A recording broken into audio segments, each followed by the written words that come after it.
So this is going to be trust in a 4-part series, and within this 4-part series we will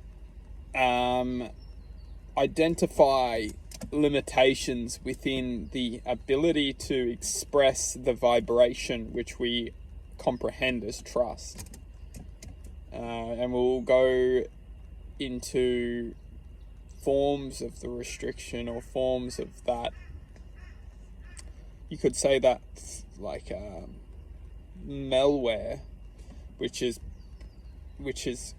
tricking us not to trust.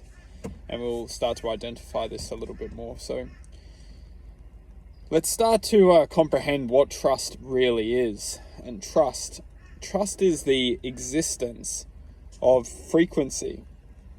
And it might sound a little bit out there for people who are getting used to it, but maybe the reason why we can't trust is the reason why we can't feel that greatness of exchange, because trusting is an exchange. Now we'll go into depth of why this is an exchange, but to stay on the surface quite briefly, when we trust, or when we're exchanging, we're not necessarily trusting. We associate trust with people, but trust is something greater than just the essence of trusting in someone. Trusting itself is the connection to an existence greater than ourselves. A lot of the time we can't trust because we can't trust in something greater than ourselves. And we feel like we lose trust because we feel like we can't trust in the greater self. And this really opens a lot of doors, but to stay back in trust at the moment, it's very important to understand the very compound of what trust is. And trust itself is a frequency which we can all become aware of, and we can all begin to develop. Trust is essentially knowing, the ability to know. Because within knowing, or within the ability to know, everything exists. Everything is possible. Everything can manifest. So where we may lose our ability to trust, or lose our connection to this knowing, is we feel that this knowing, or this connection to knowing, is limited to a certain extent, to a certain person.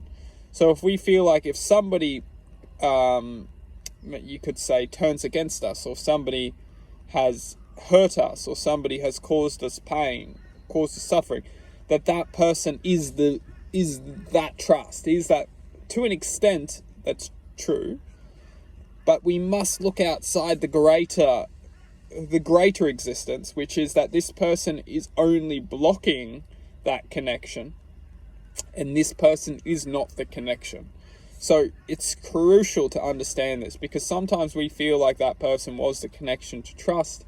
They destroyed that, and therefore we can't get over that. That person is just blocking the tunnel in this present moment, or in this present existence. It's very important to identify that this person is not the source. It's not the source of trust. Trusting is much greater than any image or any reflection within existence. When I refer to reflection or image, I'm talking about any memory or any state of frequency which has manifested. Trust is actually much deeper. It's almost like the construct of existence.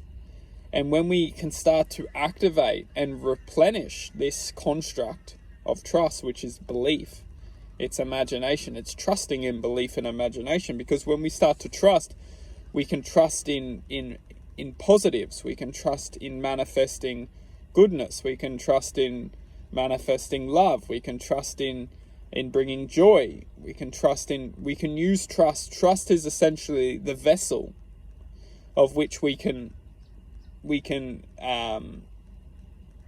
travel within. So we'll wrap this up into, well, we'll go into the next part 2.